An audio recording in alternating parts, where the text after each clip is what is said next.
माँ की ममता एक डरावनी कहानी। मुंबई शहर में एक लड़का रहता था जिसका नाम उत्कर्ष था, जिसकी उम्र 35 साल थी।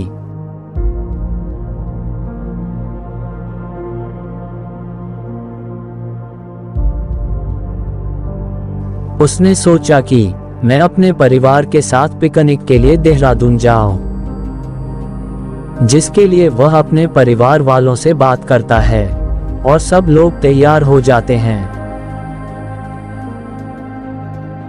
तो वह अपने परिवार के साथ देहरादून पिकनिक पर जाता है।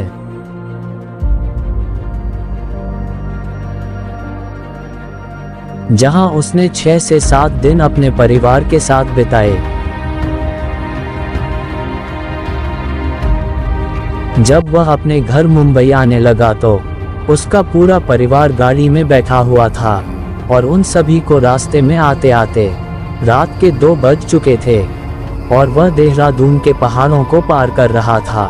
तब सड़क एकदम सुनसान पड़ी थी और पूरी सड़क पर सन्नाटा छाया हुआ था। अचानक उत्कर्ष की गाड़ी के आगे एक औरत दिखाई दी, जिसके काले घने लंबे बाल थे और वह सफेद रंग की साड़ी पहन रखी थी और वह दूर से ही हाथ हिलाकर गाड़ी को रुकने का इशारा कर रही थी। औरत को देखकर उसकी मां ने कहा, बेटा गाड़ी मत रोको, पता नहीं ये कैसी औरत होगी जो रात के समय सड़क पर घूम रही है, क्या पता ये कोई लुटेरन हो या फिर कोई बुरा साया। तब तक गाड़ी उस औरत के पास में पहुंच गई और वह औरत जोर जोर से गाड़ी का दरवाजा पीटने लगी। उसको देखकर ऐसा लग रहा था कि मानो वह बहुत मुसीबत में फंसी हो।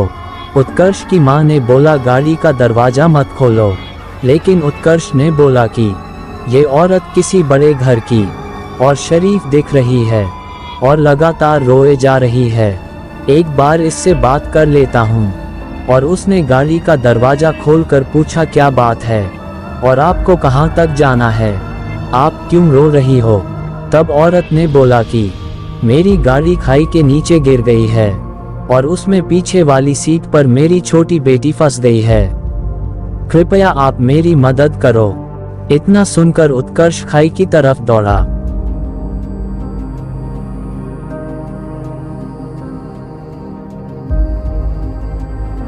और उसके पीछे उसका पूरा परिवार भी दौड़ा।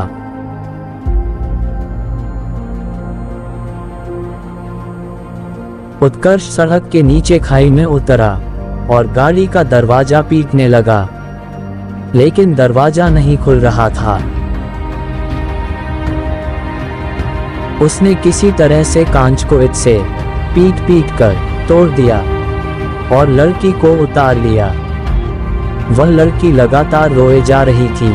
मैंने बोला, बेटा तुम्हारी मम्मी पीछे ही खड़ी है, अपनी मम्मी के पास जाओ। तब भी वह लड़की मम्मी मम्मी बोले जा रही थी। फिर मैंने उसको अपनी गोदी में उठा लिया और ऊपर आने लगा।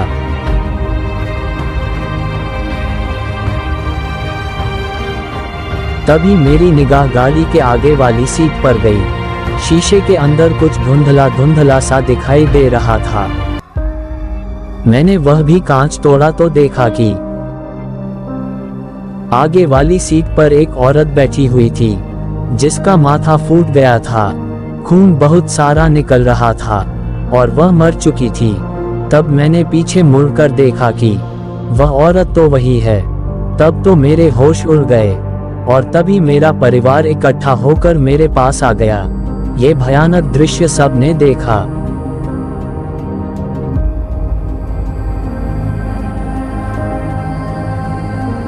जो औरत मर चुकी थी, उसी ने हमसे मदद लेकर अपनी बच्ची को बचाया। रात में हमें उसके बाद वहां कोई नहीं दिखा। हमने आवाज भी लगाए, तो भी वह औरत दोबारा नहीं आई और हम सब बच्ची को लेकर अपने घर मुंबई आ गए।